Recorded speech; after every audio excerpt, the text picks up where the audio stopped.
അമ്മേ പരിശുദ്ധ അമ്മേ, അമ്മേ പരിശുദ്ധ ദൈവമാതാവേ, കൃപാസനത്തിലൂടെ ഞങ്ങൾക്കും ഞങ്ങളുടെ ദേശത്തിനും അമ്മ മധ്യസ്ഥം തേടി തന്ന എല്ലാ അനുഗ്രഹങ്ങൾക്കും കൃപകൾക്കും ഞങ്ങളിപ്പോൾ ഹൃദയം നിറഞ്ഞ നന്ദി പറയുന്നു. അമ്മേ പരിശുദ്ധമ്മേ ദൈവമാതാവേ, 2004 ഡിസംബർ 7 ഉച്ചകഴിഞ്ഞ് 2:30 കൃപാസനത്തിൽ സംഭവിച്ച അമ്മയുടെ പ്രത്യക്ഷപ്പെടലിനെ കുറിച്ച് തിരുസഭയ്ക്ക് സമർപ്പിച്ചിരിക്കുന്ന പഠനരേഖകളുടെ മേൽ സഭാത്മകമായ പഠനം ആരംഭിക്കുവാൻ ഞങ്ങൾ പ്രാർത്ഥിക്കുന്നു. അമ്മേ പരിശുദ്ധമേ, ഭൂസ്വർലോകങ്ങളുടെ രാജ്ഞിയായ അങ്ങേയ്ക്ക് ഭൗമസംരക്ഷണത്തിനായി പ്രപഞ്ചപ്രകൃതിയെ തന്നെ തിരുസഭ പ്രതിഷ്ഠിക്കുവാൻ ഈ പ്രത്യക്ഷീകരണം വഴി ഇടയാക്കണമേ. പരിശുദ്ധമേ, ജപമാല മാതാവേ, സകല കൃപാസനം പ്രാർത്ഥനയോടും ചേർത്ത് ഞങ്ങളിപ്പോൾ പ്രാർത്ഥിക്കുന്ന ഈ കുടുംബത്തിന്റെ പ്രത്യേക നിയോഗം മക്കളെ, അമ്മയുടെ പ്രത്യക്ഷീകരണത്തിന്റെ ഈ അനുഗ്രഹവേളയിൽ ഞങ്ങൾക്ക് സാധിച്ചു തരുവാൻ കനിയണമേ. ആമേൻ. വിശ്വാസ പ്രമാണം. സർവശക്തനായ പിതാവും ആകാശത്തിന്റെയും ഭൂമിയുടെയും സൃഷ്ടാവുമായ ദൈവത്തിൽ ഞാൻ വിശ്വസിക്കുന്നു. അവിടുത്തെ ഏകപുത്രനും ഞങ്ങളുടെ കർത്താവുമായ ഈശോമിശിഹായിലും ഞാൻ വിശ്വസിക്കുന്നു. ഈ പുത്രൻ പരിശുദ്ധാത്മാവിനാൽ ഗർഭസ്ഥനായി കന്യകാമറിയത്തിൽ നിന്ന് പിറന്ന് പൊന്തിയോസ് പിലാത്തോസിന്റെ കാലത്ത് പീഡകൾ സഹിച്ച് കുരിശിൽ തറയ്ക്കപ്പെട്ട് മരിച്ച് അടക്കപ്പെട്ട് പാതാളങ്ങളിൽ ഇറങ്ങി മരിച്ചവരുടെ ഇടയിൽ നിന്ന് 3-ാം നാൾ ഉയർത്ത് സ്വർഗത്തിലേക്ക് എഴുന്നള്ളി സർവശക്തിയുള്ള പിതാവായ ദൈവത്തിന്റെ വലതുഭാഗത്തിരിക്കുന്നു. അവിടെ നിന്ന് ജീവിക്കുന്നവരെയും മരിച്ചവരെയും വിധിക്കുവാൻ വരുമെന്നും ഞാൻ വിശ്വസിക്കുന്നു. പരിശുദ്ധാത്മാവിലും ഞാൻ വിശ്വസിക്കുന്നു. വിശുദ്ധ കത്തോലിക്കാ സഭയിലും പുണ്യവാന്മാരുടെ ഐക്യത്തിലും പാപങ്ങളുടെ മോചനത്തിലും ശരീരത്തിന്റെ ഉയർപ്പിലും നിത്യമായ ജീവിതത്തിലും ഞാൻ വിശ്വസിക്കുന്നു. ആമേൻ. സുഖസ്ഥനായ ഞങ്ങളുടെ പിതാവേ, അങ്ങയുടെ നാമം പൂജിതമാകണമേ. അങ്ങയുടെ രാജ്യം വരണമേ. അങ്ങയുടെ തിരുമനസ് സ്വർഗത്തിലെ പോലെ ഭൂമിയിലും ആകണമേ. അന്നു വേണ്ടുന്ന ആഹാരം ഇന്ന് ഞങ്ങൾക്ക് തരണമേ. ഞങ്ങളോട് തെറ്റ് ചെയ്യുന്നവരോട് ഞങ്ങൾ ക്ഷമിക്കുന്നത് പോലെ ഞങ്ങളുടെ തെറ്റുകൾ ഞങ്ങളോടും ക്ഷമിക്കണമേ. ഞങ്ങളെ പ്രലോഭനത്തിൽ ഉൾപ്പെടുത്തരുതേ, തിന്മയിൽ ഞങ്ങൾ രക്ഷിക്കണമേ. ആമേൻ. നന്മ നിറഞ്ഞ മറിയമേ, സ്വസ്തി. കർത്താവ് അങ്ങയുടെ കൂടെ സ്ത്രീകളിൽ അങ്ങ് അനുഗ്രഹിക്കപ്പെട്ടവളാകുന്നു. അങ്ങയുടെ ഉദരത്തിൻ ഫലമായി ഈശോ അനുഗ്രഹിക്കപ്പെട്ടവനാകുന്നു. പരിശുദ്ധ മറിയമേ, തമ്പുരാന്റെ അമ്മേ, പാപികളായ ഞങ്ങൾക്ക് വേണ്ടി ഇപ്പോഴും ഞങ്ങളുടെ മരണസമയത്തും തമ്പുരാനോട് അപേക്ഷിക്കണമേ. ആമേൻ. എൻ്റെ കർത്താവ് നിന്റെ ഉന്നതമായ നാമത്തിന് സ്വസ്ഥം ചെയ്യുന്നു. അങ്ങയുടെ മക്കളുടെ എല്ലാ വ്യാപാരങ്ങളെയും സ്മരിച്ച് പ്രാർത്ഥിക്കുന്നു. അവിടെ എല്ലാ ജോലികളെയും സ്മരിച്ച് പ്രാർത്ഥിക്കുന്നു. ഇന്നത്തെ മുഴുവൻ ഉദ്യമങ്ങളെ സമർപ്പിച്ച് പ്രാർത്ഥിക്കുന്നു. ഇന്നത്തെ ചിന്താഗതികൾ, ഇന്നത്തെ സംസാരങ്ങൾ, ഇന്ന് സംഭവിക്കാനുള്ള വിഷയങ്ങൾ, ഇന്ന് തീരുമാനമെടുക്കാനുള്ള തീരുമാനങ്ങൾ പരിശുദ്ധമ്മ ദൈവം ഏൽപ്പിക്കുന്നു. ആശുപത്രിയിൽ കിടക്കരോഗിയിൽപ്പെട്ടിരിക്കുന്നവരും ഉണങ്ങാത്ത പരുവ് കരിഞ്ഞു പോണതായിട്ട് കർത്താവ് കാണിക്കുന്നുണ്ട്. ആ രോഗികൾക്കെല്ലാം വേണ്ടി ഇപ്പോൾ പ്രാർത്ഥിക്കുന്നു. ഉണങ്ങാത്ത പരുവുകൾ, വർഷങ്ങളും മാസങ്ങളുമായി ഉണങ്ങാതിരിക്കുന്ന പരുവുകൾ കരിഞ്ഞു പോകുന്നത് കർത്താവ് കാണിക്കുന്നുണ്ട്. പ്രത്യേകിച്ച് മുട്ടിൻ്റെ പരുക്കൾ കർത്താവിൻ്റെ നാമത്തിൽ സൗഖ്യമാകട്ടെ എന്ന് കൽപ്പിക്കുന്നു. എൻ്റെ കർത്താവിൻ്റെ ഉന്നതമായ നാമത്തിൽ അസ്ഥിക്ഷയങ്ങൾ, അസ്ഥിയുടെ ബലക്ഷയങ്ങൾ കർത്താവിൻ്റെ നാമത്തിൽ സമർപ്പിച്ച് പ്രാർത്ഥിക്കുന്നു. മാതാവിൻ്റെ മധ്യ സ്നേഹിപ്പിച്ച് പ്രാർത്ഥിക്കുന്നു. കർത്താവിൻ്റെ ഉന്നതമായ നാമത്തിന് ശരീരത്തിൽ കർത്താവ് ചൂട് കൂടുന്നതിന് മൂലകാരണങ്ങളുണ്ടാകുന്ന രോഗങ്ങൾ, ആ രോഗങ്ങളെ മുഴുവനായി ശ്രദ്ധിച്ച് പ്രാർത്ഥിക്കുന്നു. കർത്താവ് നിൻ്റെ തിരുമുറുവാർന്ന വലതുകരം, ആണിപ്പെടുത്താറുന്ന അത്ഭുതകരം, അങ്ങനെ ശരീരം മൊത്തത്തിൽ ചൂടാകുന്ന വ്യക്തികൾ, മൊത്തത്തിൽ രക്തം ചൂടാകുന്ന വ്യക്തികൾ, കോശങ്ങൾ ചൂടാകുന്ന വ്യക്തികൾ, ആകപ്പാട് ചൂട് കൊണ്ട് ഉറക്കമില്ലാത്ത വ്യക്തികൾ, പ്രഷർ കൂടുന്നവർ, ഷുഗർ കൂടുന്നവർ, മറ്റു രോഗങ്ങളിലെല്ലാം ആധിക്യമുള്ളവർ യേശുക്രിസ്തു ഉന്നതമായ നാമത്തിൽ സൗഖ്യപ്പെടട്ടെ എന്ന് പ്രാർത്ഥിക്കുന്നു. എൻ്റെ കർത്താവിൻ്റെ ഉന്നതമായ നാമത്തിൽ ജോലി ഇല്ലാത്ത ദിവസത്തിൽ പ്രാർത്ഥിക്കുന്നു.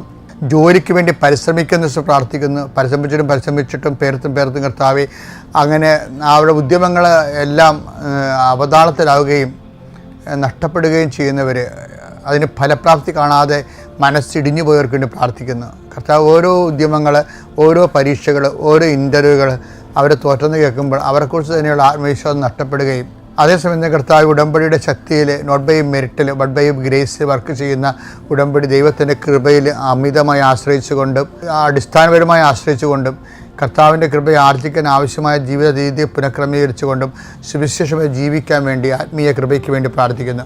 എൻ്റെ കർത്താവിന് ഉന്നതമായ നാമത്തെ ആശ്രയിച്ച് പ്രാർത്ഥിക്കുന്നു.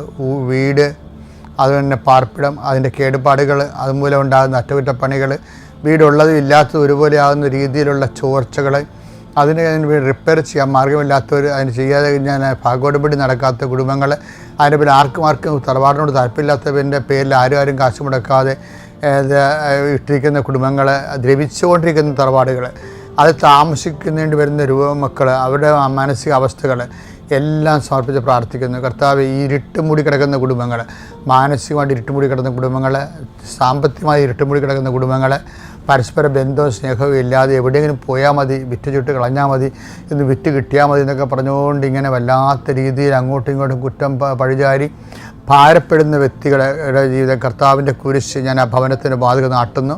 പൈശാചികമായ സ്വാധീനങ്ങൾ അവിടെ നിന്ന് ഒഴിഞ്ഞു പോയിട്ട് മാതാവിൻ്റെ മധ്യ ശിശുനാമത്തിൽ കൽപ്പിക്കുന്നു. എൻ്റെ കർത്താവിൻ്റെ ഉന്നതമായ നാമത്തിൽ നിങ്ങളുടെ കുഞ്ഞുങ്ങളുടെ വിദ്യാഭ്യാസം, കുഞ്ഞുങ്ങളുടെ അഡ്മിഷൻസ് എല്ലാം സംബന്ധിച്ച് പ്രാർത്ഥിക്കുന്നു. പുതിയ കാലങ്ങളിലേക്ക് നമ്മൾ പുതിയ പരീക്ഷകളെല്ലാം പാസ്സായി പുതിയ ജീവിത മേഖലകളിലേക്ക് ഏത് ഗ്രൂപ്പ് തിരഞ്ഞെടുക്കണമെന്ന് അറിയാൻ പാടില്ലാതെ, എന്ത് തിരഞ്ഞെടുത്താൽ ഗതി പിടിക്കുമെന്ന് അറിയാൻ പാടില്ലാതെ അങ്ങോട്ടും ഇങ്ങോട്ടും ചോദിച്ചു നടക്കുന്ന ഒരു കാലമാണിത്. അവർക്കെല്ലാം ദൈവത്തിൽ ആശ്രയിക്കുമ്പോൾ ദിശാബോധം ഉണ്ടാകാനും അവരെടുക്കുന്ന തീരുമാനങ്ങൾ തെറ്റാതിരിക്കാനും വേണ്ടി പരിശുദ്ധമായ ദേവമാതാവിനെ ഏൽപ്പിച്ചുകൊണ്ട് പ്രാർത്ഥിക്കുന്നു. എൻ്റെ യാത്രകളെ പ്രാർത്ഥിക്കുന്നു. യാത്രയ്ക്ക് ഒരുങ്ങുന്നവരെ, യാത്രയ്ക്ക് പോകുന്നവരെ, യാത്രയ്ക്ക് വേണ്ടി അനുതാരം ഒരുക്കുന്നവർ, യാത്രയ്ക്ക് വേണ്ടിയുള്ള രേഖകൾ സമ്പാദിക്കാൻ വേണ്ടിയുള്ള യാത്രയിലായിരിക്കുന്നവരെല്ലാം കർത്താവിൻ്റെ നാമത്തിൽ ഞാൻ ആസ്വദിക്കുന്നു. കർത്താവ് ചില ഉത്തരങ്ങൾ അതുപോലെ തന്നെ ചില റിസൾട്ടുകൾ ഒക്കെ പ്രതീക്ഷിച്ചുകൊണ്ട് പ്രാർത്ഥിച്ചുകൊണ്ടിരിക്കുന്നവരുണ്ട്. അവർക്കെല്ലാം അനുകൂലമായ റിസൾട്ട് വരാൻ വേണ്ടി പരിശുദ്ധമായ ദേവമാതാവിനെ ഏൽപ്പിച്ച് പ്രാർത്ഥിക്കുന്നു. കർത്താവ് തൊലി പൊളിഞ്ഞു പോകുന്നവരെ കാണിക്കുന്നുണ്ട്. നെറ്റിയിലെ പൊളി ഉൾപ്പെടെ തൊലിഞ്ഞ് പൊളിഞ്ഞു പോകുന്ന അസുഖങ്ങൾ, സോറിയാസിസ് പോലുള്ള അസുഖങ്ങൾ, അത് എക്സിമ പോലുള്ള അസുഖങ്ങളെ സംബന്ധിച്ച് പ്രാർത്ഥിക്കുക. അവിടെയെല്ലാം കർത്താവിൻ്റെ വിശുദ്ധമായ രക്തത്താൽ തളിക്കപ്പെടുകയും ആ രോഗം പൂർണ്ണമായി സുഖപ്പെടുകയും ചെയ്തിട്ട് പ്രാർത്ഥിക്കുന്നു. ഇതിന് മരുന്നില്ലെന്ന് പലപ്പോഴും ഡോക്ടർ പറഞ്ഞിട്ടുള്ള രോഗങ്ങൾ കേൾക്കുമ്പോൾ എനിക്ക് മരുന്നില്ലാത്ത രോഗമാണല്ലോ വന്നെന്ന് ഓർത്ത് ആശങ്കപ്പെടുകയും സങ്കടപ്പെടുകയും ചെയ്യുന്ന വ്യക്തികളിലേക്ക് ഏറ്റവും വലിയ മരുന്നായ കർത്താവിൻ്റെ വിശുദ്ധമായ രക്തത്താൽ നീ ആലേഖനം ചെയ്യുകയും അഭിഷിക്തരാകുകയും കർത്താവിൻ്റെ നാമത്തെ നിത്യമായ ആ രോഗം സുഖപ്പെടുകയും ചെയ്തെന്ന് പ്രാർത്ഥിക്കുന്നു. എൻ്റെ കർത്താവിൻ്റെ ഉന്നതമായ നാമത്തെ സഭയുടെ അധികാരത്തെ, സാമ്പത്തിക കൊടുക്കവാങ്ങലുകൾ, സ്ഥലത്തിൻ്റെ കൊടുക്കവാങ്ങലുകൾ, വെച്ചുമാറലുകൾ, ഇവിടെ എല്ലാം നീ ചതിക്കപ്പെടാതിരിക്കാൻ വേണ്ടി നിനക്ക് ദൈവികമായ സംരക്ഷണം യേശുനാമത്തിൽ സംരക്ഷിക്കപ്പെടേണ്ടത് പ്രാർത്ഥിക്കുന്നു. എൻ്റെ കർത്താവിനുമായ നാമത്തെ സഭയുടെ അധികാരത്തെ കുരിശിൻ്റെ അടയാളത്തിൽ ദൈവശക്തിയാൽ നീ ആശ്രയിക്കപ്പെടട്ടെ. എൻ്റെ പ്രിയപ്പെട്ടവരെ, നമുക്ക് ഏറ്റവും ബുദ്ധിമുട്ടുള്ളൊരു വിഷയമാണ് എന്ന് ഏറ്റവും കൂടുതൽ ദൈവിക കൃപ ലഭിക്കുന്ന ഒരു വിഷയമാണ് ഈ മനസ്താപം എന്ന് പറയുന്നത്. മനസ്താപം ഭയങ്കരമായ ഒരു നടപടിക്രമമാണ്. സുവിശേഷം ഓപ്പൺ ചെയ്യുമ്പോൾ ആദ്യമേ പറയുന്ന വാക്ക് മനസ്തപിക്കുക, സുവിശേഷത്തെ വിശ്വസിക്കുക. മർക്കോസിൻ്റെ 1:15 എടുത്തേ. അവൻ പറഞ്ഞു സമയം പൂർത്തിയായി, ദൈവരാജ്യം സമീപിച്ചിരിക്കുന്നു, അനുദപിച്ച് സുവിശേഷത്തിൽ വിശ്വസിക്കുക. അപ്പോൾ സുവിശേഷത്തിൽ വിശ്വസിക്കുന്നതാണ് ഒരു മനുഷ്യൻ രക്ഷ പ്രാപിക്കാനും സുവിശേഷം മനുഷ്യൻ നൽകുന്ന വാഗ്ദാനം പ്രാപിക്കാനും ഏറ്റവും എളുപ്പമാർഗം സുവിശേഷത്തിൽ വിശ്വസിക്കുന്നതാണ്. അപ്പോൾ നമ്മുടെ വിളി എന്താണെന്ന് ചോദിച്ചു കഴിഞ്ഞാൽ, അടിസ്ഥാന വിളി എന്താണ്? ഇപ്പം ഞങ്ങളൊക്കെ വൈദികരായി, ശരി, പക്ഷേ അടിസ്ഥാന വിളി എന്താണ്? വൈദിക വൃത്തിയല്ല, സുവിശേഷത്തെ വിശ്വസിക്കുന്നതാണ്. ഈ സുവിശേഷത്തെ വിശ്വസിക്കുന്നവർക്ക് അവരെ വിശ്വസിക്കുമ്പോഴാണല്ല അവൻ പറയണ പോലെ ചെയ്യണേ. നമ്മൾ ഉടമ്പടിയുടെ ഉദ്ദേശം അത് തന്നെയാണല്ല. അവൻ പറയണ പോലെ ചെയ്യണമെങ്കിൽ നമ്മൾ എന്ത് ചെയ്യണം? അവൻ പറയുന്നതിൽ വിശ്വസിക്കണ്ടേ? ഇവിടെയാണ് ഇത് വളരെ ശ്രദ്ധിക്കണം. അവൻ അങ്ങനെ വിശ്വസിക്കണമെങ്കിൽ എന്ത് ചെയ്യണം? ആദ്യ പ്രിറെക്വിസിറ്റ് എന്താണ്? മുന്നാവശ്യം എന്താണ്? അനുദപിക്കണം എന്ന് വെച്ച് കഴിഞ്ഞാൽ സുവിശേഷത്തിന് വിരുദ്ധമായ എല്ലാ നടപടിക്രമങ്ങളും നമ്മൾ ചെയ്തു പോയ വിഷയങ്ങൾ, ജീവിക്കുന്ന സാഹചര്യങ്ങളിൽ നിന്ന് അനുതാപം ഉണ്ടാകണം. അല്ലാതെ ചില ആൾക്കാരൊക്കെ ഇല്ലേ, ഒരു 3 പ്രാവശ്യം ബൈബിൾ എഴുതി എന്നൊക്കെ പറയത്തില്ലേ, അത് നല്ല കാര്യമാണ്. പക്ഷേ ആ അടിസ്ഥാനം നമ്മുടെ ലൈഫ് എന്താണ്? ബൈബിൾ എഴുതുകയല്ലല്ല ശരിക്കും. ആദ്യം ബൈബിള് വിശ്വസിക്കണമെങ്കിൽ എന്ത് ചെയ്യണം? അനുദപിക്കണം. ഈ ബൈബിൾ എഴുതാൻ ഉദ്ദേശിക്കുന്നവരൊക്കെ ആദ്യം അനുദപിച്ചിട്ട് വേണം ഈ പണിക്ക് ഇറങ്ങാൻ. കാര്യം അനുദപിക്കുക എന്ന് പറഞ്ഞാൽ എന്താണെന്ന് വെച്ച് കഴിഞ്ഞാൽ, അനുതാപം എന്താണ്? ഇപ്പോൾ ടൈം എന്താണെന്ന് വെച്ച് കഴിഞ്ഞാൽ അതിന് മെറ്റാഫിസിക്കൽ മീനിങ് ഉണ്ട്, ഡെഫിനിഷൻ ഉണ്ട്. എന്താ? Time is A measurement of movements. ഒരു ചലനങ്ങളുടെ ആകത്തുകയാണ് സമയം. പക്ഷേ വാട്ട് ഈസ് കൺട്രീഷൻ? അനുതാപം എന്താണ്? അനുതാപം എന്താണെന്ന് വെച്ച് കഴിഞ്ഞാൽ അതിൻ്റെ സിമ്പിളായിട്ടുള്ള മറുപടി എന്ന് വെച്ച് കഴിഞ്ഞാൽ അനുഭവജ്ഞാനത്തിൽ നിന്ന് പറഞ്ഞു കഴിഞ്ഞാൽ എന്താ പറയണത്? ദൈവസ്നേഹം അംഗീകരിക്കലാണ്. ആണ് ദൈവസ്നേഹത്തെ അംഗീകരിക്കലാണ്. അപ്പോൾ ദൈവസ്നേഹത്തെ അംഗീകരിക്കുന്നത് കൊണ്ടാണ് നമുക്ക് വിനയപ്പെടാനും അതുപോലെ തന്നെ ആവശ്യമുള്ളയിടത്ത് നമുക്ക് ഹെൽപ്പ് ചെയ്യാനും അതുപോലെ തന്നെ ആവശ്യമുള്ള വിഷയത്തിൻ്റെ മേലെ ഈ ദൈവസ്നേഹം അംഗീകരിക്കുന്ന വ്യക്തികളിലാണ് ദൈവം സാന്നിധ്യം നൽകണത്. ഒരു ഡോർ ഓപ്പൺ ചെയ്യണ പോലെയാണ്. അപ്പം അനുതാപം എന്ന് പറയുമ്പോൾ നമുക്ക് നെഗറ്റീവായിട്ട് തോന്നും. അപ്പോൾ എനിക്കൊരു അനുതാപത്തിൻ്റെ ആവശ്യമില്ല, ഞാനൊരു തെറ്റും ചെയ്തില്ല എന്നൊക്കെ പറയാം. ചില ആൾക്കാരൊക്കെ പറഞ്ഞു അനുതാപം എന്ന് പറഞ്ഞാൽ ഉടനെ ആൾക്കാർ പറയണത് ഞാനൊരു തെറ്റും ചെയ്തിട്ടില്ല, ഈ പാവികളാണ് പള്ളിയിൽ പോകണമെന്ന് പറയത്തില്ല, അങ്ങനെയൊക്കെ പറഞ്ഞിട്ടുള്ള ആൾക്കാർ. പക്ഷേ അനുതാപം വാട്ടിച്ചിട്ട് അതെന്ന് പറഞ്ഞാൽ അതിൻ്റെ ബേസിക്കായിട്ട് എന്താണത്? ദൈവസ്നേഹത്തെ അംഗീകരിക്കുകയാണ്. ഓപ്പൺ ടു ദി സ്പിരിറ്റ് അല്ല, open to the love of ഗോഡാണ്. വാട്ട് ഈസ് കൺട്രീഷൻ എന്ന് വെച്ച് കഴിഞ്ഞാൽ what is contrition? Contrition is open to the love of God. ദൈവത്തിൻ്റെ സ്നേഹത്തിലേക്കുള്ള തുറവിയാണ് അനുതാപം എന്ന് പറയുന്നത്. അപ്പം നമ്മൾ എന്ത് ചെയ്യും? ദൈവസ്നേഹത്തിന് പ്രാധാന്യം കൊടുത്തുകൊണ്ട് ഒരു ജീവിതക്രമം രൂപീകരിക്കും. ആ ജീവിതക്രമമാണ് നമുക്ക് ദൈവസ്നേഹത്തിന് പ്രാധാന്യം കൊടുത്തുള്ള ജീവിതക്രമമാണ് നമുക്ക് സുവിശേഷം തരണത്. അതുകൊണ്ടാണ് ഉടമ്പടിയിൽ അരമണിക്കൂർ വചനം വായിക്കണമെന്ന് പറഞ്ഞതിൻ്റെ കാരണം. അവൻ്റെ ഉടമ്പടി 2 ആഴ്ച ഒരിക്കൽ കുമ്പസാരിക്കണമെന്ന് പറഞ്ഞതിൻ്റെ കാരണം അതാണ്.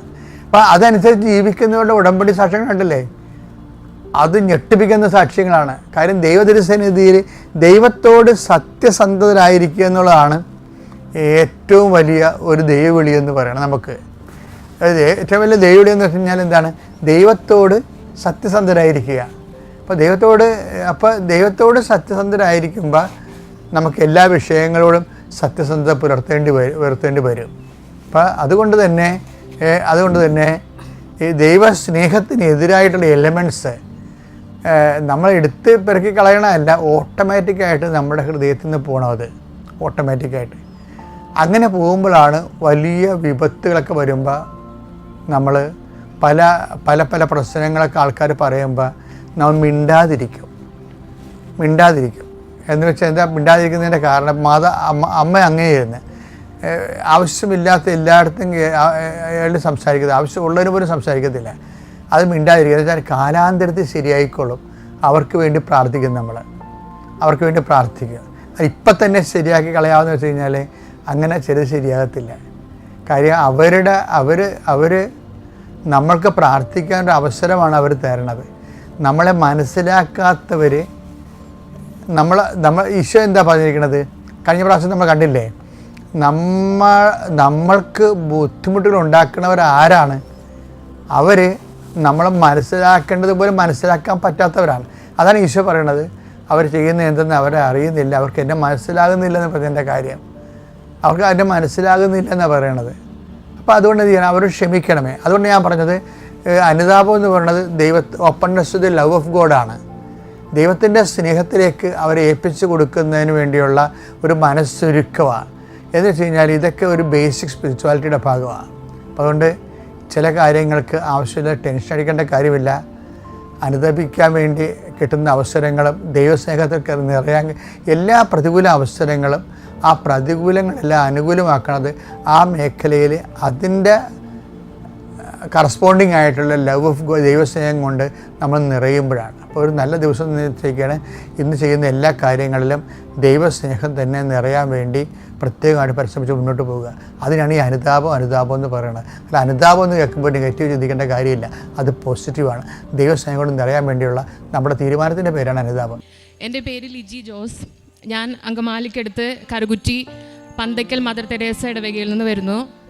ഞാൻ ആദ്യമായിട്ട് കൃപാസനത്തിൽ വന്ന് ഉടമ്പടി എടുക്കുന്നത് ഓഗസ്റ്റ് 25, 2022 ആദ്യമായിട്ട് പരിശുദ്ധ അമ്മ വഴി എനിക്ക് ലഭിച്ച അനുഗ്രഹം എന്ന് പറയുന്നത്, ഞാൻ ഒരു നേഴ്സാണ്. 11 വർഷം സൗദി അറേബ്യയിലായിരുന്നു ഞാൻ ജോലി ചെയ്തിരുന്നത്. അതിനുശേഷം 5 വർഷത്തോളം നാട്ടിൽ വെറുതെ നിന്നു. അതിനുശേഷം ആ 5 വർഷത്തിൻ്റെ ഇടയിൽ നാട്ടിൽ വന്ന് 2 വർഷം കഴിഞ്ഞപ്പോൾ എനിക്ക് തോന്നി എനിക്ക് ജോലി ചെയ്യണം. അപ്പോൾ 2 വർഷത്തിന് ശേഷം ഒരു 3 വർഷത്തോളമായിട്ട് ഞാൻ ജോലിക്ക് ശ്രമിച്ചുകൊണ്ടിരിക്കുമ്പോൾ എന്ത് ചെയ്തിട്ടും എനിക്ക് ജോലി അപേക്ഷിച്ചിട്ട് കിട്ടുന്നില്ലായിരുന്നു. അവസാനം UK സീനിയർ കെയർ അസിസ്റ്റൻറ്റിൻ്റെ വിസ പ്രോസസ്സിങ് നടക്കുന്നതായിട്ട് ആ വിസ സ്റ്റാർട്ട് ചെയ്ത സമയത്ത് ഞാനിതിന് അപ്ലൈ ചെയ്ത് 1.5 വർഷത്തോളം ഞാൻ അതിൻ്റെ പിന്നാലെ നടന്നു. ആദ്യം ഒരു ഏജൻസി അപ്ലൈ ചെയ്തു, ഒരു എക്സാമെല്ലാം പാസ്സായി, ഒരു 6 മന്ത്സോളം വെയിറ്റ് ചെയ്തു. അത് കഴിഞ്ഞപ്പോൾ അവർ അത് ഏജൻസി ഫേക്കാണെന്ന് പറഞ്ഞ് അങ്ങനെ അതിൽ നിന്ന് മാറി വേറെ ഏജൻസി അപ്ലൈ ചെയ്തു. വേറെ ഏജൻസിയിൽ കൊടുത്തിട്ട് വീണ്ടും വെയിറ്റിങ്, എന്ത് ചെയ്തിട്ടും നടക്കുന്നില്ല. അതിനുശേഷം കുറേ ഇതിൻ്റെ പിന്നാലെ നടന്ന് പിന്നെയും ഒരു 6-7 മാസം കഴിഞ്ഞപ്പോൾ അവർ വിളിച്ചിട്ട് പറഞ്ഞു കോവിഡ് പ്രോബ്ലം, അതുകൊണ്ട് ഉക്രൈനിയയിൽ നിന്ന് വന്ന ആൾക്കാരെ അവർ നേരിട്ട് റിക്രൂട്ട് ചെയ്തു, അതുകൊണ്ട് നിങ്ങളുടെ വിസ ക്യാൻസലായി. അപ്പോഴും എനിക്ക് ഭയങ്കര വിഷമമായി പോയി. അതിൻ്റെ ഇടയ്ക്ക് ഞാൻ 3 പ്രാവശ്യം OET ട്രൈ ചെയ്തു. ആ പ്രോസസ്സ് അത് നടന്നുകൊണ്ടിരിക്കെ തന്നെ വീണ്ടും ഈ senior care assistant visa process നടന്നുകൊണ്ടിരിക്കുകയായിരുന്നു. അതിനുശേഷം 3-ാമത്തെ പ്രാവശ്യം 2-ാമത്തെ പ്രാവശ്യം റിജക്റ്റ് ആയി കഴിഞ്ഞപ്പോൾ എനിക്ക് ഭയങ്കര നിരാശയായി. ഞാൻ പറഞ്ഞു, മാതാവേ, ഞാൻ ചെറുപ്പം മുതൽ നിന്നെ വിളിച്ച് പ്രാർത്ഥിക്കാത്ത ഒരു ദിവസം പോലുമില്ല. എനിക്ക് ഓർമ്മ വെച്ച സമയം മുതൽ ഞാൻ കൊന്ത പിടിച്ച് രാത്രി കിടക്കുമ്പോഴും നടക്കുമ്പോഴും ഒക്കെ നിന്നെ വിളിച്ചിട്ടാണ് നടക്കണ്ടായിരുന്നത്. എനിക്ക് എൻ്റെ ജീവിത പങ്കാളിയാണെങ്കിലും മാതാവിൻ്റെ ഭയങ്കര ഒരു വിശ്വാസിയായിരുന്നു. ഞങ്ങൾ 2 പേരാണെങ്കിലും മറ്റുള്ളവർക്ക് നമ്മളെക്കൊണ്ട് പറ്റുന്ന രീതിയിൽ, സാമ്പത്തികമായിട്ടാണെങ്കിലും നമ്മളെക്കൊണ്ട് പറ്റുന്ന രീതിയിൽ, അതുപോലെ ആൾ സഹായമായിട്ടാണെങ്കിലും ആര് വിളിച്ചാലും എപ്പോൾ വേണമെങ്കിലും അവരെ കൂടെ പോകാനും എന്ത് സഹായത്തിനും റെഡി ആയിട്ട് നിൽക്കുന്ന ആൾക്കാരാണ്. എന്നിട്ട് പോലും എന്തിനാണ് ദൈവമേ എന്നോട് ഈ പരീക്ഷണം എന്നായിരുന്നു എനിക്ക് മാതാവിനോടുള്ള ചോദ്യം. അതുപോലെ നാട്ടിൽ ഞങ്ങൾ സെറ്റിലായപ്പോൾ തൊട്ട് പറ്റുന്ന എല്ലാ ദിവസങ്ങളിലും, എനിക്ക് തോന്നുന്നു വളരെ കുറച്ച് ദിവസങ്ങളിൽ ഒഴിച്ച് ബാക്കി എല്ലാ ദിവസവും വിശുദ്ധ കുർബാനയിൽ പങ്കെടുക്കുന്ന വ്യക്തികളായിരുന്നു ഞങ്ങൾ. ഈ കോവിഡിൻ്റെ സമയത്ത് പോലും അച്ഛൻ പറയുമായിരുന്നു 5 പേര് മാത്രം പള്ളിയിൽ വരാവൂ എന്ന് പറയുന്ന സമയത്ത്, ചേട്ടൻ പള്ളിയിലൊരു കൈക്കാരനായിരുന്നു. അപ്പം ഞാനും ചേട്ടനും മറ്റേ കൈക്കാരൻ ചേട്ടനും ആ ചേട്ടൻ്റെ ഭാര്യയും കപ്പ്യാരും അച്ഛനും മാത്രമായിരുന്നു കുർബാനയ്ക്ക് പോയിക്കൊണ്ടിരുന്നത്. അങ്ങനെ കുർബാനയിലെല്ലാം പോയിക്കൊണ്ടിരുന്നിട്ടും എന്തിനാണ് ഇങ്ങനെ ഒരു പരീക്ഷണം എന്ന് പറഞ്ഞ് ഞാൻ ഒരുപാട് കരഞ്ഞു. എൻ്റെ ഒപ്പം ഈ ജോലിക്ക് വേണ്ടിയിട്ട് അപ്ലൈ ചെയ്തിരുന്ന എല്ലാ കുട്ടികളും പോയിട്ടും ഞാൻ പിന്നെ പള്ളിയിൽ പോകാൻ മടിച്ചു തുടങ്ങി. കാര്യം പുറത്തേക്ക് ഇറങ്ങാൻ പറ്റുന്നില്ല. പള്ളിയിൽ കുർബാനയ്ക്ക് പോയി ഞാൻ ഓടി വീട്ടിലേക്ക് പോരും. കാര്യം എല്ലാവരും എന്നാ പോണേ, നിൻ്റെ കാര്യം ശരിയായില്ലേ, ഇതാ എപ്പോഴും ചോദിച്ചുകൊണ്ടിരിക്കുന്നത്. അപ്പോൾ അവരെ ഫേസ് ചെയ്യാനുള്ള ബുദ്ധിമുട്ട് ഭയങ്കര പ്രശ്നം ഇതായി. അവസാനം എന്നോട് ഞാൻ എൻ്റെ ഇടവകയിൽ വരുന്നൊരു ചേച്ചിയുണ്ട്, റിയ എന്ന് പറഞ്ഞിട്ട്. ആളെൻ്റെ അടുത്ത് പറഞ്ഞു, ലിജി, നീ കൃപാസനത്തിൽ മാതാവിൻ്റെ അടുത്തൊന്ന് പോയി നോക്ക്. അപ്പോൾ പണ്ട് എല്ലാവരും പറയണ പോലെ ഒരു സംശയവും ഒരു വിശ്വാസക്കുറവ് എനിക്കുണ്ടായിരുന്നു. ഞാൻ പറഞ്ഞു, ഞാൻ പണ്ട് മുതലേ മാതാവിൻ്റെ അടുത്ത് പ്രാർത്ഥിക്കണതാ, ഈശോയുടെ അടുത്ത് പോണതാ, എല്ലാ ദിവസവും കുർബാനയ്ക്ക് പോണതാ, പിന്നെ എന്തിനാ അവിടെ തന്നെ പോണേ എന്നുള്ള ഞാൻ ആളുടെ അടുത്ത് പറഞ്ഞില്ലെങ്കിൽ പോലും എൻ്റെ ഉള്ളിൽ ആ ഒരു സംശയം ഉണ്ടായിരുന്നു. പിന്നെ എനിക്ക് തോന്നി, പിന്നെ ചേച്ചി പറഞ്ഞപ്പോൾ ഞാൻ ഈ അച്ഛൻ്റെ ധ്യാനങ്ങളും അതുപോലെ സാക്ഷ്യങ്ങളും പതുക്കെ കേൾക്കാൻ തുടങ്ങിയപ്പോൾ എനിക്ക് എന്തോ കുറച്ച് വിശ്വാസം വന്നു തുടങ്ങി. അങ്ങനെ ഞാൻ എൻ്റെ ആൻറ്റി ഉണ്ടായിരുന്നു, മിനി ആൻറ്റി, ആളിവിടെ വന്നിട്ടുണ്ട്. ആളുടെ കൂടെയാണ് ഞാൻ ആദ്യമായിട്ട് കൃപാസനത്തിലേക്ക് വരുന്നത്. അത് ഓഗസ്റ്റ് 25 2022 അങ്ങനെ ഇവിടെ വന്ന് ഉടമ്പടി എടുത്തു കഴിഞ്ഞ് ഒരു 2 മാസം പോയി. ഞാൻ ഈ ഉടമ്പടിയിൽ പറഞ്ഞിരുന്ന എല്ലാ കാര്യങ്ങളും ആത്മാർത്ഥമായിട്ട് കറക്റ്റായിട്ട് പാലിച്ചുകൊണ്ടിരിക്കുന്ന ഒരു വ്യക്തിയായിരുന്നു. 2 മാസം ആവാറായി കഴിഞ്ഞപ്പോൾ ഒരു ദിവസം ഇവിടെ വന്ന് പോയപ്പോൾ ആൻറ്റി എന്നോട് പറഞ്ഞു, ആൻറ്റിയുടെ മോനും കാനഡയ്ക്ക് സ്റ്റുഡൻറ്റ് വിസയിൽ നോക്കണ്ടായിരുന്നു. അപ്പോൾ പറഞ്ഞു, ലിജി, അച്ഛൻ പറയാറില്ലേ ഈ ഡേറ്റ് വെച്ചിട്ട് പ്രാർത്ഥിക്കുന്ന കാര്യം. അപ്പം ഞാൻ അതേപോലെ പ്രാർത്ഥിച്ചു കഴിഞ്ഞപ്പോൾ അവൻ്റെ ഓഫർ ലെറ്റർ വന്നു എന്ന് പറഞ്ഞപ്പോൾ അപ്പം ആ നിമിഷം എൻ്റെ മനസ്സിൽ തോന്നി, മാതാവേ, എനിക്ക് മറ്റുള്ളവരെ ഫേസ് ചെയ്യാൻ ബുദ്ധിമുട്ടാണ്. ഞാൻ 2-3 വർഷമായി ജോലിക്ക് വേണ്ടിയിട്ട് അപ്ലൈ ചെയ്യണു. ആൾക്കാരുടെ മുഖത്ത് നോക്കാൻ പറ്റുന്നില്ല, അവരുടെ ചോദ്യങ്ങൾക്ക് മറുപടി പറയാൻ പറ്റുന്നില്ല. അതുകൊണ്ട് എന്തായാലും ഈ 2023 ജനുവരി 1 എന്നൊരു ഡേറ്റ് ഉണ്ടെങ്കിൽ ഇതിനു മുമ്പ് എനിക്ക് നാട്ടിൽ നിന്ന് പോയിരിക്കണം, നീ എന്നെ UK എത്തിച്ചിരിക്കണം എന്ന് പറഞ്ഞ് 2 ദിവസം കഴിഞ്ഞ് അതിനുശേഷം ഇവിടെ ഞാൻ ജപമാല റാലിക്ക് വന്നു. ജപമാല റാലിക്ക് വന്നിട്ട് തിരിച്ചു പോയി 2 ദിവസം കഴിഞ്ഞപ്പോൾ എൻ്റെ പ്രോസസ്സിങ് പട്ടേന്ന് നടക്കാൻ തുടങ്ങി. നവംബർ 15 ഞാനിവിടെ നിന്ന് UK പോയി. ഞാനിപ്പോൾ UK വർക്ക് ചെയ്യണത്. ഞാൻ ഇതിപ്പോൾ എൻ്റെ ഹസ്ബൻഡിനെയും മക്കളെയും കൊണ്ടുപോകാൻ വേണ്ടിയിട്ട് വന്നതാണ്. 5.5 മാസമായി.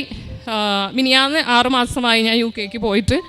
അപ്പോൾ ശരിക്കും പറഞ്ഞു കഴിഞ്ഞാൽ സീനിയർ കെയർ അസിസ്റ്റൻറ്റ് എന്ന് പറയുന്ന ആ ഒരു പൊസിഷനിൽ എല്ലാവർക്കും കിട്ടുന്നതിലും 1 പൗണ്ട് കൂടുതൽ സാലറിയാണ് ഉള്ളൊരു സ്ഥലത്തേക്കാണ് ദൈവം എന്നെ നിയോഗിച്ചത്. അതിന് വേണ്ടിയിട്ടായിരുന്നു ആദ്യത്തെയും രണ്ടാമത്തെയും എൻ്റെ പ്രോസസ്സിങ് ഡിലേ ആക്കിയതും എൻ്റെ വിസ പ്രോസസ്സിങ് ഒന്നും നടക്കാതെ അത് ക്യാൻസലായി പോയതെന്ന് ഞാൻ വിശ്വസിക്കുന്നു. അതുപോലെ എൻ്റെ ഫ്രണ്ട്സ് എല്ലാവരും പറയാറുണ്ട്, ചില സ്ഥലങ്ങളിൽ ഇന്റർ ലണ്ടനൊക്കെ ആണെങ്കിൽ ഒരുപാട് റൂം റെൻ്റാണ് അവിടെ. ഒരു 1600 എന്ന് പറയുമ്പോൾ നമ്മുടെ നാട്ടിൽ ഒരു 1,60,000 രൂപയാണ് അവിടുത്തെ റൂം റെൻറ്റ്. നമുക്ക് കിട്ടുന്ന സാലറി എന്ന് പറഞ്ഞു കഴിഞ്ഞാൽ ചിലപ്പോൾ 1,70,000, 80,000 അല്ലെങ്കിൽ മാക്സിമം 2 ലക്ഷം രൂപയാണ്. അതിൽ നിന്ന് ഇത്രയും റൂം റെൻറ്റ് പോയി കഴിഞ്ഞാൽ പിന്നെ എന്താണ് നമ്മൾ എന്തിനാണ് അവിടെ നിന്ന് വർക്ക് ചെയ്യുന്നതെന്നൊരു ചോദ്യം. പക്ഷേ എൻ്റെ ദൈവവും പരിശുദ്ധ അമ്മയും എന്നെ കൊണ്ടു ചെന്ന് എത്തിച്ചത് ബ്രിട്ടീഷുകാർ മാത്രം ജീവിക്കുന്ന ഒരു ഏരിയ. അതായത് അങ്ങനെ പറയുമ്പോൾ നമുക്ക് പേടിയാണ്. ഇവിടെ പുതിയൊരു സ്ഥലം, പുതിയൊരു രാജ്യം, പുതിയ ആൾക്കാർ. അവിടെ ആയിട്ട് ചെല്ലുമ്പോൾ ഒത്തിരി ടെൻഷൻ ഉണ്ടായിരുന്നു എനിക്ക്. പക്ഷേ ദൈവാനുഗ്രഹം എന്ന് പറയട്ടെ, ഒരു ടെൻഷനും ഇല്ലാണ്ട് വളരെ ഫ്രീ ആയിട്ട് ജോലി ചെയ്യുന്ന ഒരു സ്ഥലത്തേക്കാണ് ദൈവം എന്നെ കൊണ്ടെത്തിച്ചത്. എൻ്റെ ഫ്രണ്ട്സ് പറയും സീനിയേഴ്സ് ഭയങ്കര ടെൻഷനാണ്, ഭയങ്കര ബുദ്ധിമുട്ടാണ് ജോലി ചെയ്യാൻ. പക്ഷേ എന്നെ സംബന്ധിച്ചിടത്തോളം സീനിയർ കെയർ ആണെങ്കിൽ പോലും വേറെ ഹെൽത്ത് കെയർ അസിസ്റ്റൻസ് ജോലി ചെയ്യുന്ന ഒരു ജോലിയും ചെയ്യേണ്ട.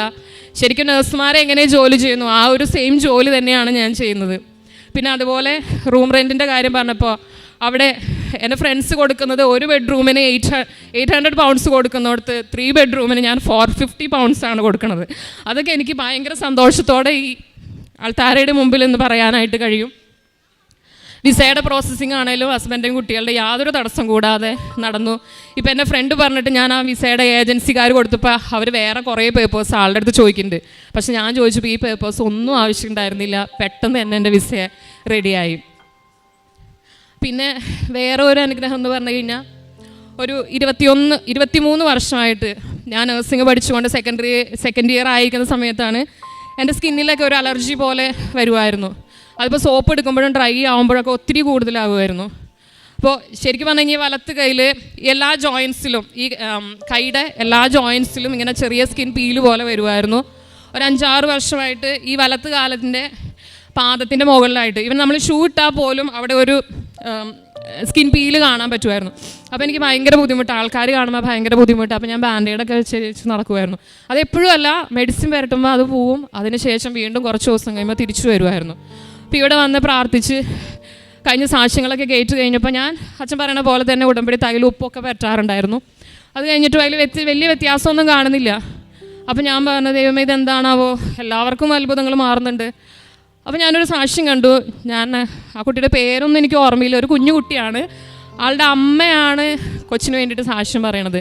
ആ കുഞ്ഞ് ജനിച്ചപ്പോൾ മുതൽ അവളിപ്പോൾ LKG സെക്കൻഡ് സ്റ്റാൻഡേർഡ് എന്തോ പഠിക്കുന്ന ആ സമയം മുതൽ ആളുടെ കൈകൾ ഇങ്ങനെ പൊട്ടി ഒലിച്ചൊഴുകുന്ന ഒരു അസുഖം ഉണ്ടായിരുന്നു, 2 കൈകളും.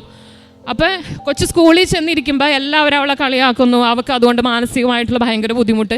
അങ്ങനെ വന്നിട്ട് ആ അമ്മ ഇവിടെ ഇരുന്ന് ഉടമ്പടി എടുത്ത് പ്രാർത്ഥിച്ചു. ആ സംഭവം മാറി എന്ന് സാക്ഷ്യപ്പെടുത്തുന്ന ഒരു സാക്ഷി ഞാൻ കണ്ടിട്ടുണ്ടായിരുന്നു. അപ്പോൾ ഞാൻ മാതാവിൻ്റെ അടുത്ത് പറഞ്ഞു, ഇങ്ങനെ കൈ പൊട്ടി പഴുത്തൊഴുകുന്ന ആ കുഞ്ഞിനെ സുഖപ്പെടുത്താനായിട്ട് നിനക്ക് കഴിയുമെങ്കിൽ ഇതും എൻ്റെ അമ്മയ്ക്കും ദൈവമാതാവിനും ദൈവകുമാരനും ഇത് മാറ്റിത്തരാനായിട്ട് സാധിക്കുമെന്ന് ഞാൻ വിശ്വസിക്കുന്നു എന്ന് പറഞ്ഞിട്ട് ഞാൻ ഈ ഉടമ്പടി തൈലും ഉപ്പും പുരട്ടാൻ തുടങ്ങി. അത് ഞാൻ പുരട്ടിക്കൊണ്ടിരുന്നു. പക്ഷെ ഞാൻ UK പോയി കഴിഞ്ഞപ്പോൾ ഞാനത് പുരട്ടിയില്ലായിരുന്നു. ഞാൻ നെറ്റിയിൽ മാത്രം ഉടമ്പടി തൈലം തൂക്കുമായിരുന്നു. അപ്പോഴേക്കും എൻ്റെ ഉപ്പ് തീർന്നു പോയിട്ടുണ്ടായിരുന്നു. പക്ഷേ എനിക്കറിയില്ല എപ്പോഴാണ് ഈ സ്കിൻ പീല് മാറിയെന്ന് എനിക്ക് ഓർമ്മയില്ല. പക്ഷേ ഇപ്പം നിങ്ങൾക്ക് വേണമെങ്കിൽ ഞാൻ കാണിച്ചു തരാം. എൻ്റെ കാലിലാണെങ്കിലും ഒരു പാട് പോലും കാണാൻ പറ്റണില്ല. പിന്നെ ഒരു 10 വർഷമായിട്ട് എനിക്ക് മൈഗ്രെയിൻ്റെ അസുഖം ഉണ്ടായിരുന്നു. അത് നമുക്ക് വെയിലത്ത് നോക്കാനോ ഒരു ലൈറ്റ് ഇട്ട് കഴിഞ്ഞാൽ ഭയങ്കര ഡിസ്റ്റർബൻസ്. മൈഗ്രെയിൻ ഉള്ളവർക്ക് അറിയാം അതിൻ്റെ ബുദ്ധിമുട്ട് എന്താണെന്ന്. അതുപോലെ ബുദ്ധിമുട്ടായിട്ടിരിക്കുന്നതാണ്. അപ്പോൾ എനിക്ക് ഈ വേദന വരുന്ന സമയത്ത് ഞാൻ ലൈറ്റ് എല്ലാം ഓഫ് ചെയ്ത് ടാബ്ലറ്റ് കഴിച്ചിട്ട് കിടക്കുമായിരുന്നു. കണ്ടിന്യൂസ് ആയിട്ട് ട്രീറ്റ്മെൻറ്റ് ഉണ്ടായിരുന്നില്ല. പക്ഷേ ഈ ടാബ്ലറ്റ് കഴിച്ച് കഴിഞ്ഞിട്ടാണ് നന്നായി ഉറങ്ങിയതിന് ശേഷം മാത്രമാണ് ഈ സംഭവം മാറിക്കൊണ്ടിരുന്നത്. പക്ഷേ ഇവിടെ വന്ന് ഉടമ്പടി എടുത്തതിന് ശേഷം ഈ ഉടമ്പടി തൈലം പുരട്ടി പ്രാർത്ഥിച്ചതിന് ശേഷം ഇപ്പം എനിക്ക് ആ പ്രശ്നം ഇല്ല. അതുപോലെ തന്നെ ഒരു 8 വർഷമായിട്ട് പീരീഡ്സ് വന്നു കഴിഞ്ഞാൽ അന്നത്തെ ദിവസം എനിക്ക് എണീക്കാൻ പറ്റില്ല. ഒരു 2 മെഫ്താൽ സ്പാസെങ്കിലും കഴിക്കാതെ എനിക്ക് ബെഡിൽ നിന്ന് പൊങ്ങാൻ പറ്റാത്ത ഞാനാണ്. ഇപ്പോൾ പീരീഡ്സ് വന്നു കഴിഞ്ഞാൽ ഞാൻ അറിയ പോലുമില്ല. അങ്ങനെയാണ്. പിന്നെ പിന്നെയുള്ള അനുഗ്രഹം എന്ന് പറഞ്ഞു കഴിഞ്ഞാൽ എൻ്റെ ജീവിത പങ്കാളി, ഞങ്ങൾ നാട്ടിൽ സെറ്റിലായി കഴിഞ്ഞതിന് ശേഷം നാട്ടിൽ വന്ന ഫ്രണ്ട്സ് എല്ലാം കൂടി കഴിഞ്ഞപ്പോഴത്തേനും കുറച്ച് മദ്യപാനത്തിൻ്റെ ശീലമൊക്കെ തുടങ്ങിയിട്ടുണ്ടായിരുന്നു. പിന്നെ ആൾ ബിസിനസ് ശ്രദ്ധിക്കാതെയായി, അങ്ങനത്തെ ഒരു കുറച്ച് പ്രോബ്ലംസൊക്കെ വന്നു. പിന്നെ നമ്മളെ അധികം ശ്രദ്ധിക്കാതെ വന്നു, കെയർ ചെയ്യാതെ വന്നു. അങ്ങനെയൊക്കെ വന്നപ്പോൾ എനിക്ക് മാനസികമായിട്ട് ഭയങ്കര വിഷമമായിരുന്നു. അപ്പോഴും ഞാൻ ഭക്ഷണം കഴിക്കുന്ന സമയത്ത് കഞ്ഞിക്കകത്ത് ഈ ഉടമ്പടി ഉപ്പ് ഇട്ടിട്ട് കൊടുക്കുമായിരുന്നു. അപ്പോൾ അതിൻ്റെ ഫലമായിട്ട് കംപ്ലീറ്റ് അല്ലെങ്കിലും ആളുടെ സ്വഭാവത്തിൽ ഒരുപാട് വ്യത്യാസം വന്നിട്ടുണ്ട്. നമ്മളെ ഒട്ടും മൈൻഡ് ചെയ്യണില്ല, നമ്മളൊട്ടും കെയർ ചെയ്യണില്ല, അതൊക്കെ പറഞ്ഞിട്ട് ഞാൻ എപ്പോഴും പരാതിയായിരുന്നു. പക്ഷെ അവസാനമായപ്പോൾ ഞാൻ പരാതി നിർത്തി. ഞാൻ പരാതി പറഞ്ഞു ദൈവത്തിനോടും മാതാവിനോടും മാത്രം. പക്ഷെ അതിന് പരിഹാരം ഉണ്ടായി. ഇപ്പം എൻ്റെ കെട്ടിയവൻ എന്നെ പഴയതിലും കൂടുതലായിട്ട് സ്നേഹിക്കുന്നുണ്ട്. പിന്നെയുള്ളതെന്ന് പറഞ്ഞു കഴിഞ്ഞാൽ മക്കളാണ്. ഞങ്ങൾക്ക് 2 മക്കളാണ്. മോൻ്റെ പേര് യൂജീൻ ക്രിസ്റ്റോ ജോസ്. അവൻ 17 വയസ്സ്, ഇപ്പോൾ +2 കഴിഞ്ഞു. മോളാണെങ്കിൽ ഇവാ മരിയ ജോസ്, അവൾ 10 വയസ്സ്, 4ാം ക്ലാസ് കഴിഞ്ഞു. ഇവർ ഇത്രയും ഏജ് ഡിഫറൻസ് ഉള്ളത് കൊണ്ടും മോളുണ്ടായതിന് ശേഷം പപ്പയ്ക്ക് എന്നോട് സ്നേഹമില്ല എന്നായിരുന്നു മോൻ്റെ മനസ്സിലുണ്ടായിരുന്നത്. അപ്പോൾ അതുകൊണ്ട് തന്നെ കിട്ടുന്ന സമയങ്ങളിലൊക്കെ ഇവനിങ്ങനെ ഭയങ്കര ഉപദ്രവം അല്ലെങ്കിൽ പോലും ഞങ്ങളെ കാണാത്ത രീതിയിൽ ചെറിയ ചെറിയ രീതിയിൽ കൊച്ചിനെ ഉപദ്രവിക്കുമായിരുന്നു. അപ്പോൾ അങ്ങനെ കൊച്ചു എന്ന് പറയുമ്പോൾ പപ്പ മോനെ വഴുക്ക് പറയും. അപ്പോൾ അങ്ങനെ അവന് ഭയങ്കര ദേഷ്യം കാര്യങ്ങളൊക്കെ ആയിരുന്നു. പക്ഷെ ഞാനിവിടുന്ന് ഒരു 5 മാസം മാറി നിന്ന് തിരിച്ചു വരുമ്പോൾ ഞാൻ കാണുന്ന കാഴ്ച അവർ തമ്മിൽ ഭയങ്കര ക്ലോസ് ആണ്. ഇപ്പോൾ എന്ത് കാര്യം ചോദിച്ചാലും മമ്മി ചേട്ടന് കൊടുത്തോ, അല്ലെങ്കിൽ ചേട്ടനെ കാണിക്കുക. ഇന്നലെ തന്നെ ഞങ്ങൾ സ്പെക്സ് മാറാൻ പോയിപ്പോൾ ഗ്ലാസ് വെച്ചിട്ട് കാണിക്കുക. മമ്മി ചേട്ടനോട് ചോദിക്കുക ഭംഗിയുണ്ടോ ചോദിക്കുക. ഞാൻ വണ്ടടിച്ചു പോയി. അതുപോലെ കഴിഞ്ഞ ദിവസം അവൾക്ക് പനി വന്നപ്പോൾ ഞാൻ കഞ്ഞി കോരി കൊടുത്തിട്ട് മോട്ടർ ഓഫ് ചെയ്യാൻ പോയ സമയത്ത് ഞാൻ തിരിച്ചു വന്നപ്പോൾ മോൻ വന്നിട്ട് മോക്ക് കഞ്ഞി കോരി കൊടുക്കുക. അപ്പോൾ സത്യം പറയാൻ എൻ്റെ കണ്ണ് നിറഞ്ഞു പോയി. അപ്പോൾ ഞാൻ എപ്പോഴും പ്രാർത്ഥിക്കാറുള്ള കാര്യമാണ്, ദൈവമേ ഈ പിള്ളേർ തമ്മിൽ എന്താണ് ഇത്രയും ഒരു ശത്രുത പോലെ തുടങ്ങണത്, അതെന്തിനാണ് ഇങ്ങനെ, അങ്ങനെയൊക്കെ പറഞ്ഞിട്ട് ഞാൻ ഭയങ്കരമായിട്ട് പ്രാർത്ഥിക്കുമായിരുന്നു. ഇവർക്കും ഞാൻ നാട്ടിലുണ്ടായ സമയത്ത് എപ്പോഴും ഞാൻ ഉടമ്പടി തൈലും എല്ലാം തേച്ച് കൊടുക്കുമായിരുന്നു. അപ്പോൾ ഇതെല്ലാം മാതാവിൻ്റെയും പരിശുദ്ധ കുമാരൻ്റെയും അനുഗ്രഹം ഒന്ന് മാത്രമാണെന്ന് ഞാൻ വിശ്വസിക്കുന്നു. യേശുവേ നന്ദി, യേശുവേ സ്തോത്രം. രക്ഷിക്കാൻ കഴിയാത്ത വിധം കർത്താവിൻ്റെ കരം കുറുകിപ്പോയിട്ടില്ല. കേൾക്കാനാവാത്ത വിധം അവിടുത്തെ കാതുകൾക്ക് മാന്യം ഭവിച്ചിട്ടില്ല. വിശുദ്ധ ഗ്രന്ഥത്തിൽ യേശയ്യാ പ്രവാചകൻ്റെ പുസ്തകം 59-ാം അധ്യായം 1-ാം തിരുവചനമാണ്. 3 വർഷത്തോളമായി ജോലിക്ക് ശ്രമിച്ചിട്ട് ജോലിയൊന്നും ഇല്ലാത്ത ഒരവസ്ഥയിൽ ഈ മകൾക്ക് എങ്ങനെയാണ് പിന്നീട് ഉടമ്പടി എടുത്ത് നിയോഗം വയ്ക്കുമ്പോൾ, ഡേറ്റ് ഇട്ട് പ്രാർത്ഥിക്കുമ്പോൾ ആ ജോലിയിലേക്കുള്ള അതായത് ജോലി ലഭിക്കുക എന്നുള്ളതാണ് നാം സാക്ഷ്യത്തിലൂടെ ആദ്യം കേട്ടത്. 11 വർഷം നേഴ്സായിട്ട് ജോലി ചെയ്ത മകൾ 5 വർഷത്തെ ഗ്യാപ്പ് പിന്നീട് വന്നു. അതിനുശേഷമാണ് തനിക്ക് എപ്പോഴും ഉണ്ടായിരുന്ന ഒരാഗ്രഹമായിരുന്നു വിദേശത്തേക്ക് പോകണമെന്ന്. അപ്പോഴതിനു വേണ്ടി പരിശ്രമിക്കുമ്പോൾ കൂടെയുള്ളവരുമൊക്കെ പോയി എന്നാണ് നാം കേട്ടത്. ഈ മകൾക്ക് ശേഷം അപ്ലൈ ചെയ്തവർക്കുമൊക്കെ പോകാൻ സാധിച്ചു. എന്നാൽ ആ ഒരു ഡിലേ എന്തിനു വേണ്ടിയായിരുന്നുവെന്ന് പിന്നീട് ലിജി പോളിന് മനസ്സിലായി. അതായത് തനിക്ക് കുറേയേറെ നന്മകൾ തരാൻ വേണ്ടിയിട്ടായിരുന്നു ആ ഡിലേ ഒക്കെ എന്നാണ് ഇപ്പോൾ ഈ മകൾ വീണ്ടും പറഞ്ഞത്. അതായത് അവിടെ അക്കോമഡേഷൻ്റെയൊക്കെ റൂം റെൻറ്റ് അതെന്തുമാത്രമാണ് ഇതൊക്കെ നാം കേട്ടതാണ്. അതായത് 3 ബെഡ്റൂം ഈ മകൾക്ക് 450 പൗണ്ടിനാണെങ്കിൽ അല്ലേ, ആണെങ്കിൽ അതായത് 45,000 രൂപ. അങ്ങനെയാണെങ്കിൽ മറ്റുള്ളവർക്ക് സിംഗിൾ ബെഡ്റൂമിന് 850, അതായത് 85,000 രൂപയോളം അവരവിടെ കൊടുക്കണം. അപ്പോൾ ഇതൊക്കെ നോക്കുമ്പോൾ, അതുപോലെ ഈ മകൾക്ക് കിട്ടിയ സേവനം ചെയ്യുവാനായിട്ട് കിട്ടിയ ഹോസ്പിറ്റൽ, അതായത് ഹോസ്പിറ്റലിൻ്റെ സെൻസ് സീനിയർ കെയർ ഹോമാണ്. അപ്പോഴവിടെയും ജോലികളൊക്കെ വളരെ നല്ല രീതിയിൽ ഏറ്റവും നല്ല ഒരു അറ്റ്മോസ്ഫിയറിൽ ഈ മകൾക്ക് ജോലി ചെയ്യാൻ സാധിക്കുന്നു തൻ്റെ മറ്റ് സഹപ്രവർത്തകരെക്കാൾ. അപ്പോൾ ഇതൊക്കെ നമ്മോട് പറയുക അമ്മയുടെ കരുതലാണ്. ഒരു പരിശുദ്ധ അമ്മ നാം കേട്ട തിരുവചനം പോലെ രക്ഷിക്കാൻ കഴിയാത്ത വിധം കരങ്ങൾ കുറുകിപ്പോയിട്ടില്ലാത്ത, കേൾക്കാനാവാത്ത വിധം കാതുകൾക്ക് മാന്ദ്യം ഭവിച്ചിട്ടില്ലാത്ത തമ്പുരാനോടാണ് നാം പ്രാർത്ഥിക്കുക. അപ്പോഴവിടെ താമസം വന്നാലും അത് ഏറ്റവും നല്ലതിനായിരിക്കും. അതാണ് അനുഭവ സാക്ഷ്യങ്ങൾ നമ്മോട് പറയുക. അങ്ങനെ ഈ മകളുടെ ചിരകാല അഭിലാഷമായിരുന്നു UK പോകണമെന്ന്. അങ്ങനെ ഡേറ്റ് ഇട്ട് പ്രാർത്ഥിക്കുന്നു. അങ്ങനെ തന്നെ ഈ മകൾക്ക് പോകുവാനും സാധിക്കുന്നു. ആ ഡേറ്റിന് മുമ്പ് പോകുവാൻ സാധിച്ചു എന്നാണ് ഈ മകൾ പറയുക. പിന്നീട് തൻ്റെ അലർജി, 25 വർഷമായ അലർജി, അതുപോലെ മൈഗ്രെയിൻ 10 വർഷത്തോളമുള്ള മൈഗ്രെയിൻ്റെ പ്രോബ്ലം, പിന്നെ കുടുംബത്തിലുണ്ടായിരുന്ന മറ്റ് അസ്വസ്ഥതകൾ, ഇതൊക്കെ എങ്ങനെയാണ് അമ്മയുടെ മധ്യസ്ഥത്തിന് വരുമ്പോൾ ഈശോ കൃപകളാക്കി മാറ്റി കൊടുക്കുക. It is not by merit but by grace. നമ്മുടെ യോഗ്യതയല്ല, കർത്താവിൻ്റെ കൃപകളാണ് എല്ലാം ചെയ്യുക. ഉടമ്പടിയുടെ പ്രധാനപ്പെട്ട ഒരു ഘടകമാണത്. അതുപോലെ ടൈം ഷോർട്ടനിങ്, സമയ ചുരുക്കം, ഇതൊക്കെ നമുക്ക് ഈ സാക്ഷ്യത്തിൽ കാണുവാൻ കഴിയും. നമുക്ക് കരങ്ങളടിച്ച് ഈശോയ്ക്കും അമ്മയ്ക്കും നന്ദി പറയാം, ദൈവത്തെ മഹത്വപ്പെടുത്താം. യേശുവേ നന്ദി, യേശുവേ സ്തുതി, യേശുവേ ആരാധന.